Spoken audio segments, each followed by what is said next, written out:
papá se enteró de que el Moro y yo peleábamos cada que nos veíamos, y entonces me habló un día y me dijo, mira, no me importa que te pelees en la calle, me dijo. Así me dijo mi papá.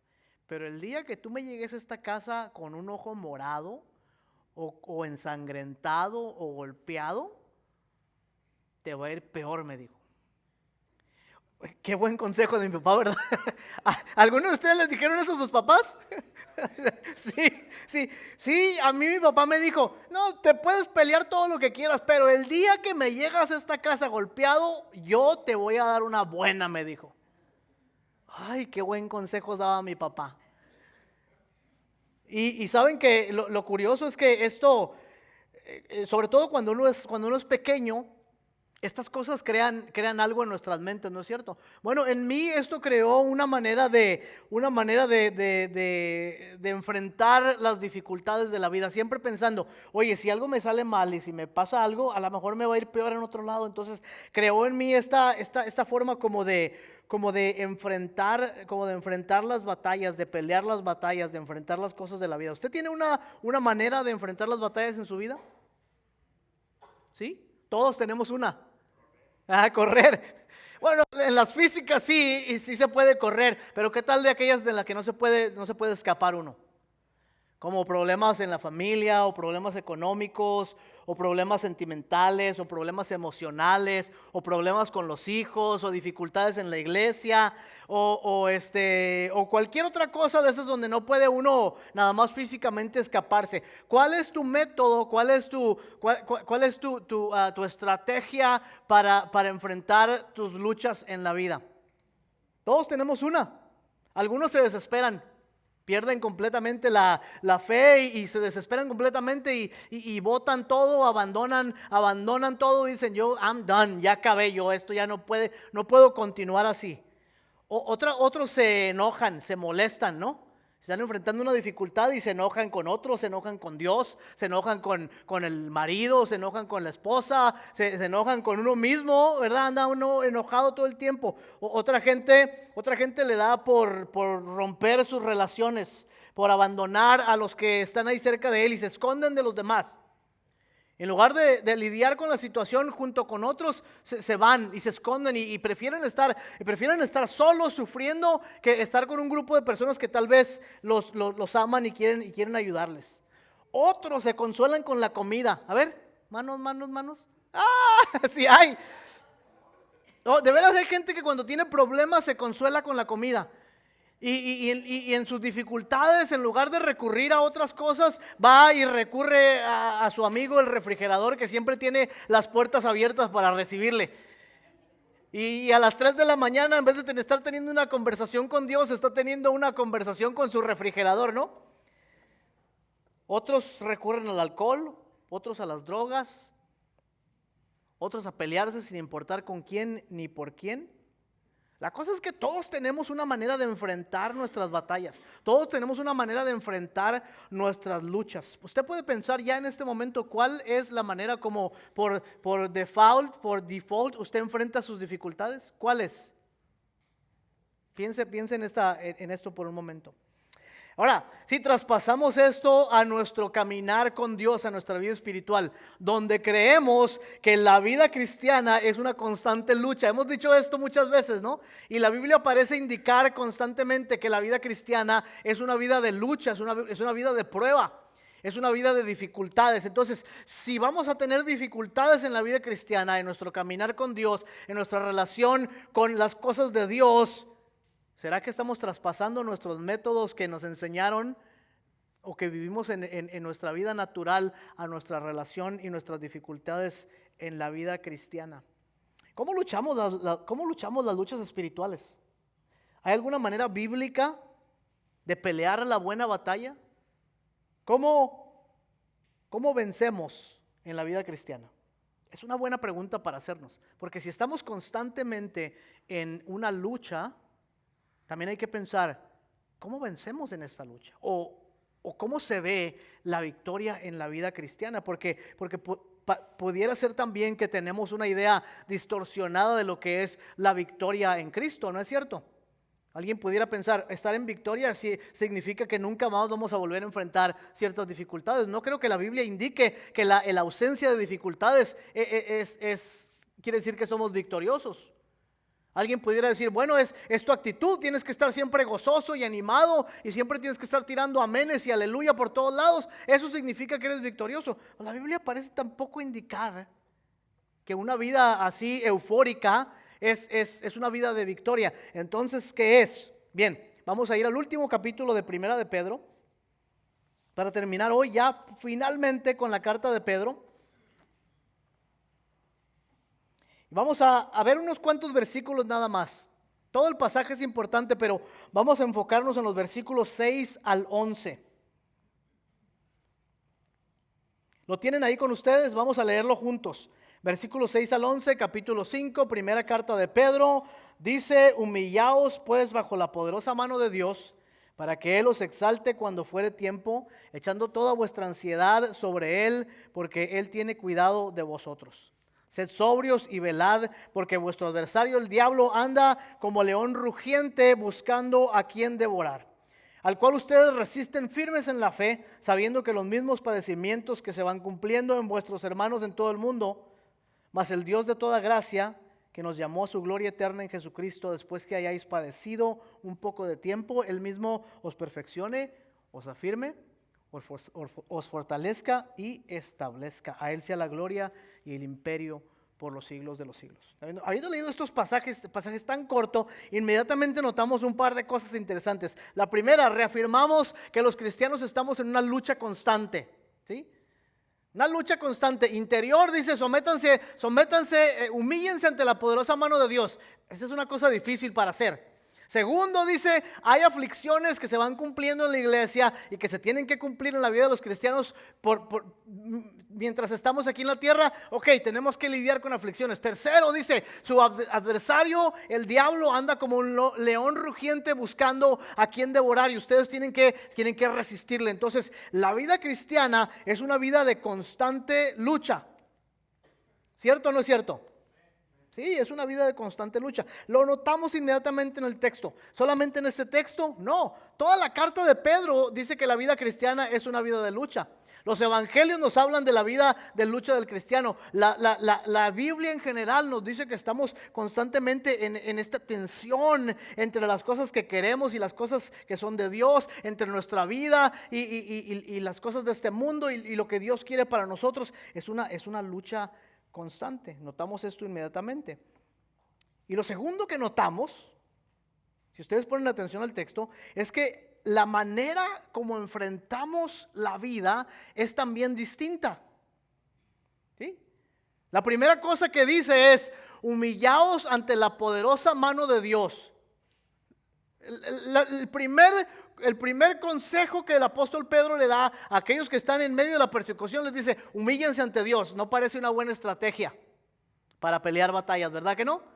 Pero pareciera ser como que es algo que está constante en la Biblia. Jesucristo hablaba de eso en las bienaventuranzas. Bienaventurados los pobres en espíritu, bienaventurados los que lloran, bienaventurados son cuando los persiguen y hablan toda clase de mal contra ustedes mintiendo, bienaventurados son cuando esto y lo otro. Es esta idea distinta que la Biblia tiene acerca de cómo se pelean las batallas. Y también dice que el enemigo está como león rugiente buscando a quien devorar. Y dice, tienen que resistirlo ustedes permaneciendo firmes en la fe. Hay una manera distinta de luchar las batallas en la vida cristiana. Y lo primero que se me ocurre pensar es lo que les hablaba hace un momento, que esta idea de luchar, de pelear, tiene para cada uno de nosotros algo muy específico en mente. Porque todos hemos aprendido a luchar de cierta manera, todos hemos aprendido a pelear de cierta manera, a defendernos de cierta manera. Y ahora cuando se nos habla en la vida cristiana de luchar, de pelear, de resistir, tal vez se nos vienen a la mente inmediatamente la manera como nosotros hemos aprendido a defendernos en el mundo. Y a lo mejor estamos utilizando las técnicas que nos enseñaron antes, ¿verdad? Para pelear la buena batalla de la fe. A lo mejor estamos recurriendo a escaparnos del problema. A lo mejor estamos recurriendo al abuso de ciertas cosas. A lo mejor estamos recurriendo a separarnos de la comunidad de fe y estar solos, a aislarnos. A lo mejor estamos recurriendo a enojarnos con Dios o con nosotros mismos. A lo mejor estamos pensando que lo mejor que podemos hacer es rendirnos y no continuar porque la lucha es muy difícil. Pero el texto bíblico nos presenta una forma muy específica de luchar, humillados ante la poderosa mano de Dios, resistiendo, teniendo una cierta actitud que entra en conflicto con la sabiduría convencional. ¿A cuántos de nosotros nos dicen, oye, si alguien te anda persiguiendo, humíllate ante Dios? No es parte de la sabiduría convencional, ¿no es cierto? En la sabiduría de la vida nos dicen cosas diferentes, como me diría mi papá. Pega primero y pega fuerte. No te dejes. No seas tonto, porque si algo te pasa, entonces yo también te voy a tener que dar a ti un castigo. Y dice aquí que nos humillemos ante la poderosa mano de Dios. Esto implica que aún en medio de las luchas, miren, esto es importante. Dice, humíllense ante la poderosa mano de Dios. Implicando esto, que aún en medio de las luchas y las dificultades, la mano de Dios está presente. Y a veces se nos olvida esto cuando estamos pasando por el valle de las dificultades, el valle de sombra de muerte. Decimos, no, ya no veo lo duro, sino lo tupido. Me llueve y me llueve sobre mojado y no sabemos ni siquiera dónde está Dios. Y aquí vemos que dice la Escritura que aun cuando estamos en medio de la persecución, dice, la poderosa mano de Dios está sobre ustedes. Es decir, tengan esta postura de humildad ante las pruebas y las dificultades, no porque las pruebas y las dificultades los estén humillando, sino porque ustedes se están sometiendo a la divina voluntad de Dios, y esto nos cuesta a todos. Hay que tener cierta postura, cierta actitud ante las pruebas y los conflictos. ¿Y cuál es esta postura? Humillados bajo la poderosa mano de Dios. Es una postura de humildad ante Dios. ¿Qué quiere decir esto? ¿Cómo se ve una persona que se somete a la voluntad de Dios en medio de las dificultades? A ver, pensemos en esta idea.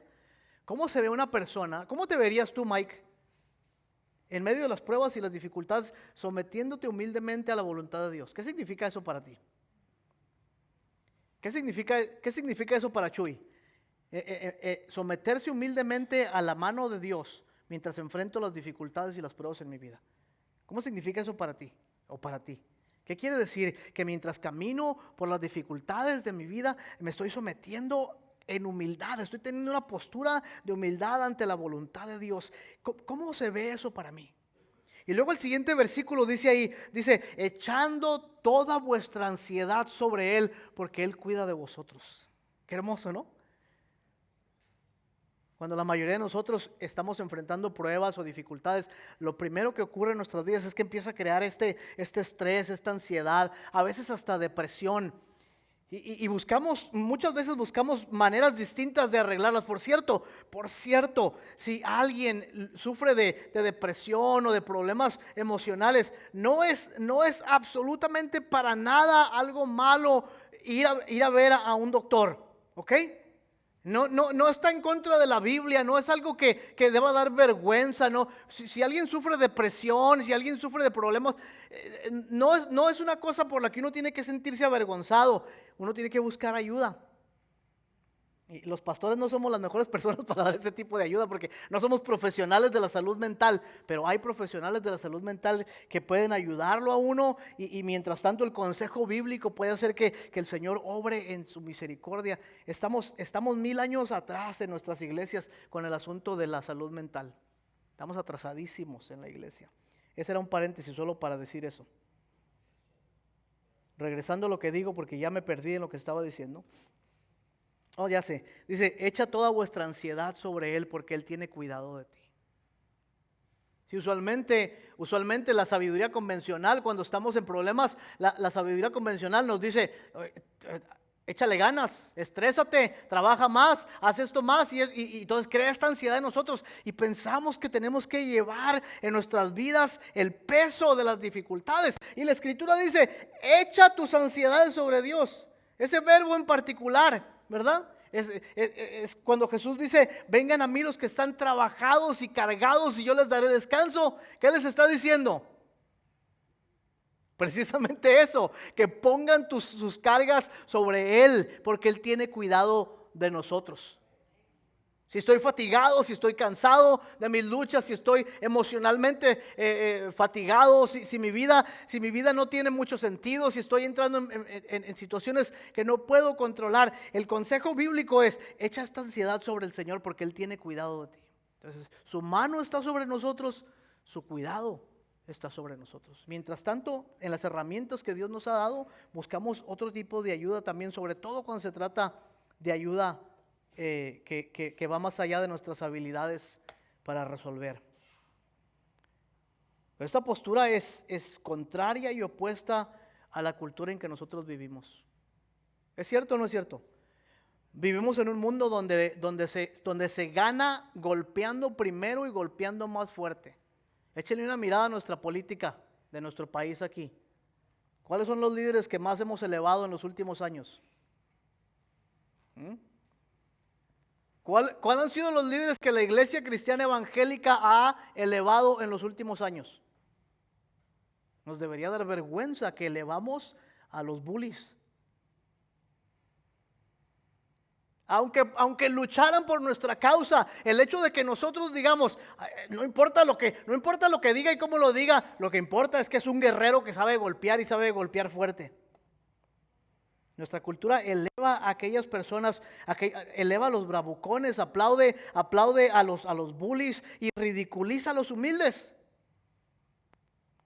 Alguien diga un amén o algo así. No estoy hablando de republicanos y demócratas, no. Estoy hablando de la fibra de nuestra sociedad, de la fibra política de nuestra sociedad. El problema en la sociedad estadounidense, en la política, en la escuela, es que estamos enamorados de los bravucones. Es que si le echa ganas, porque se le dice a todos en su cara. La vida cristiana no se trata de eso. Sin embargo, aunque digamos que eso está equivocado y aunque lo reconozcamos, también tenemos que reconocer lo complicado que es la postura cristiana ante las pruebas. Lo difícil que es, especialmente cuando las cosas no marchan bien. ¿Quién está contento de poner la otra mejilla? A ver, alguien que te ha tenido que poner la otra mejilla, dígame cuánto le gustó haber puesto la otra mejilla.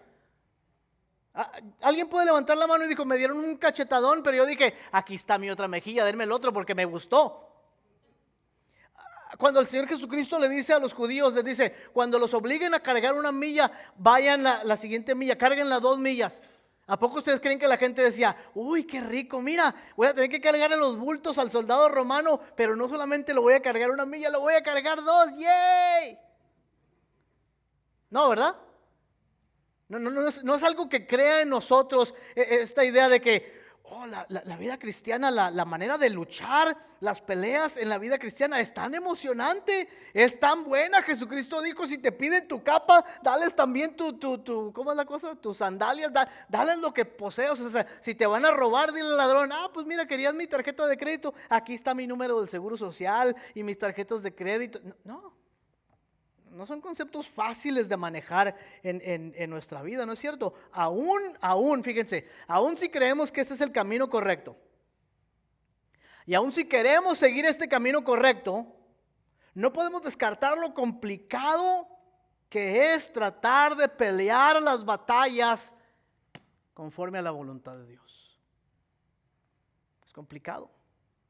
Cuando mi hija Abril era pequeña, estábamos de misioneros allá en Belice y visitábamos a una familia de misioneros en otra ciudad y cuando estábamos en la casa de ellos, mi hija quería jugar con los juguetes del niño y le decíamos, no, mija, tienes que compartir porque estás de visita en la casa. No, está bien, papi. Y cuando ellos venían a nuestra casa y el niño de ellos quería jugar con los juguetes de Abril y Abril quería guardar sus juguetes, le decíamos nosotros, no, mija, tienes que compartir porque ellos están de visita en la casa. Y así pasó por varias ocasiones hasta que un día mi hija dijo, ¿y a mí cuándo me toca? Me dijo. Pues si vamos para allá tengo que compartir, si vienen para acá tengo que compartir, si vamos de visita yo soy la que se tiene que portar bien, si vienen de visita yo soy la que se tiene que portar bien, ¿y a mí cuándo me toca?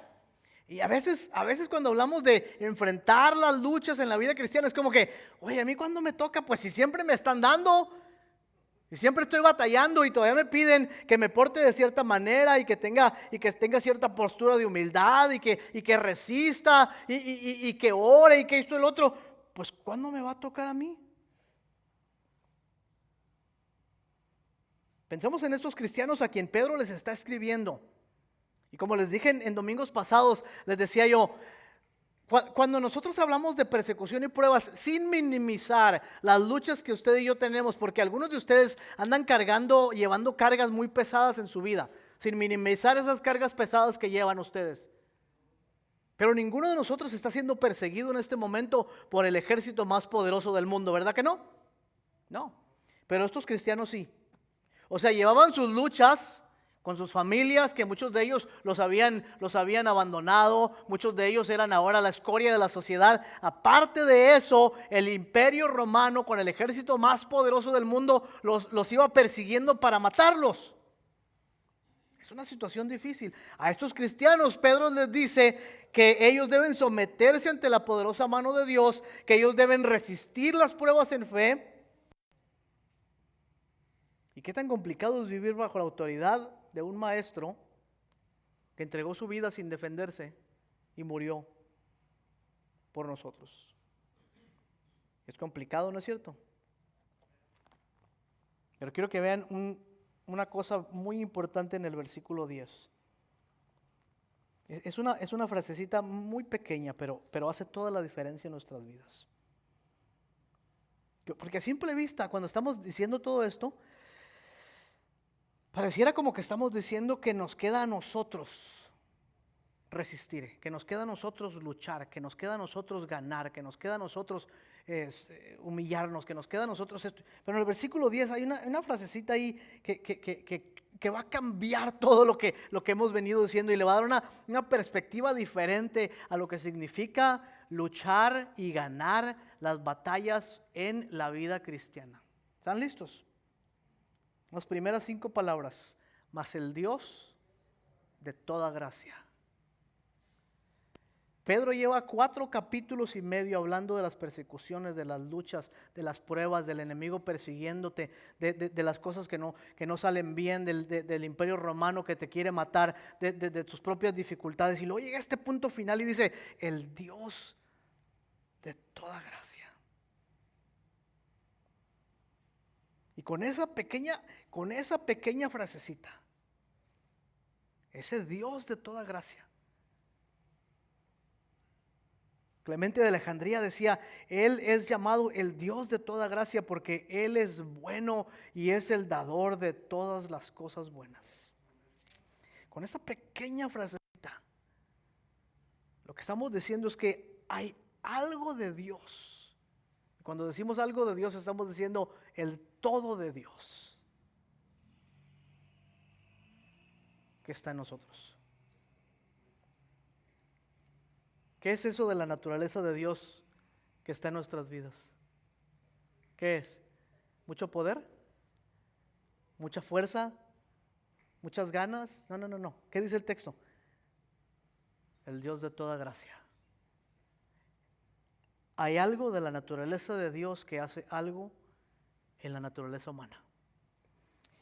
Es decir, que el Dios de quien fluye la plena gracia, el poder transformador del Padre que opera en nosotros por el Espíritu sin que tengamos que hacer nada más que confiar en el Hijo. Voy a decir esto otra vez. Esto que le llamamos gracia, que es el poder transformador del Padre operando por el Espíritu sin que tengamos que hacer absolutamente nada sino confiar en el Hijo. Esta gracia hace que nosotros, que tú y yo, personas que difícilmente hemos aprendido a humillarnos, personas que difícilmente sabemos echar nuestra ansiedad sobre Él, personas que no pueden en su mejor momento resistir al diablo, personas que no pueden sostenerse en pie, personas que han caído, personas que han sido vencidas, personas que han sufrido, personas que han sido maltratadas, personas que enfrentan situaciones difíciles. Lo que la Escritura está diciendo es que en medio de estas cosas, la gracia de Dios se está perfeccionando, nos está fortaleciendo, nos está llenando, nos está haciendo permanecer firmes. Y si la cosa con la gracia de Dios es que es tan increíble que aun cuando perdemos, ganamos. Y se les perdió el amén. El poder de la gracia de Dios es tan hermoso que aun cuando estamos caídos, no estamos derribados. Es tan grande que aun cuando estamos prisioneros somos libres. Es tan grande que aun cuando estamos tristes tenemos gozo. Es tan grande que aun cuando parecemos estar muertos tenemos vida. Es tan grande que cuando pareciera que las cosas están en lo peor, realmente Dios está haciendo en nosotros lo mejor. El Dios de toda gracia. El Dios de toda gracia que nos llamó a su gloria eterna, dice Él mismo, os perfeccione, os afirme, os fortalezca y establezca. Es decir que a pesar, esto es importante, a pesar de las luchas, no a pesar de las luchas, precisamente por las luchas, la gracia de Dios se viene perfeccionando en nuestras vidas.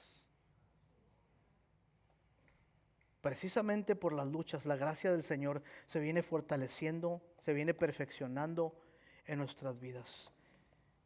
Es decir que en cada prueba Cristo nos está perfeccionando, nos está afirmando, nos está fortaleciendo y nos está estableciendo. Imagínate una pieza de metal que tiene que ser pasada por el fuego y el artesano la pasa por el fuego, ¿para qué? Para ablandarla, ¿verdad? Y luego tiene que hacer ¿qué? Tiene que golpearla, ¿verdad? Para darle forma, para que sea algo útil, para que pueda ser moldeada. El artesano la mete al fuego, la golpea fuerte, constantemente para darle forma. Y ciertamente, nuestras vidas a veces parecen eso.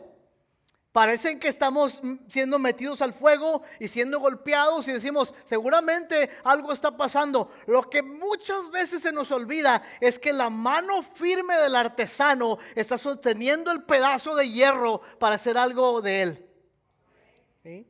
No solamente es el fuego y no solamente son los martillazos. El artesano mismo está manteniendo ese pedazo de hierro para hacer una obra perfecta. Y a veces lo único que yo puedo ver es el fuego abrasador. Y a veces lo único que puedo sentir son los golpes del martillo. Y a veces lo único que puedo decir es, Señor, ¿qué estás haciendo? No lo entiendo. Y lo único que puedo pensar es el calor de la prueba. Y lo único que puedo preguntar es, Señor, ¿dónde estás? Y no veo más que el martillo y las dificultades caer sobre mí una y otra vez. Y sentimos el fuego y probamos el martillo. Pero se nos olvida una cosa, que la mano del forjador nos está agarrando firmemente. Que no te soltará hasta que haya pasado completamente la prueba, hasta que haya terminado la obra, hasta que te ponga como espada en las manos del guerrero o como asadón en las manos del agricultor, o hasta que haya removido la escoria y haya sacado el material precioso para su obra maestra, porque estás en las manos del forjador de tu alma. Y los seres humanos siempre hemos buscado cómo vencer. El Evangelio nos revela una cosa muy importante, que Dios tiene una manera completamente distinta de vencer en las pruebas. Frente a la oscuridad de la humanidad, Dios envió un bebé. Ante el poder del imperio más grande que ha existido, con el ejército más grande que ha existido, Dios envió un bebé. Un bebé. Y desde el momento que el bebé estuvo en la tierra, el mismo Herodes comenzó a temblar. Y en cada paso que este niño dio hasta convertirse en un adolescente, hasta llegar a su edad adulta, hasta comenzar a proclamar que el reino de los cielos había llegado, en cada ocasión el Señor nos mostró que el verdadero poder es una vida entregada a Dios que soporta con paciencia las pruebas, confiando en la gracia de Dios. El diablo mismo huye ante una persona así. Entonces, ¿qué resultado podemos ver en nuestra vida? Al permanecer en la gracia de Dios y luchar nuestras peleas, confiados plenamente que el poder transformador que fluye de Dios está obrando en nosotros. Por una, tal vez podemos enfrentar las luchas con una fe más firme, sin desmayar. Esta mañana, mientras los ancianos y los diáconos tuvimos una pequeña reunión en la que estábamos hablando del futuro de la iglesia y algunas de las fuertes necesidades financieras de nuestra iglesia, ya nos estábamos encajonando en la situación, cuando uno de ellos nos recordó que en todos estos años el Señor nos ha sostenido. Todos estos años. No ha habido un solo momento cuando Dios no ha sido fiel. Y si Dios nos ha sostenido todo este tiempo, ¿por qué dudar que el Señor nos sostendrá? Un día más, un año más, 10 años más, 100 años más. Podemos descansar firmemente en el Señor, podemos movernos con cierta libertad en la incertidumbre, podemos permitir que la gracia de Dios transforme nuestras vidas para aceptar su voluntad aun cuando no la entendemos, porque a veces hasta eso es necesario.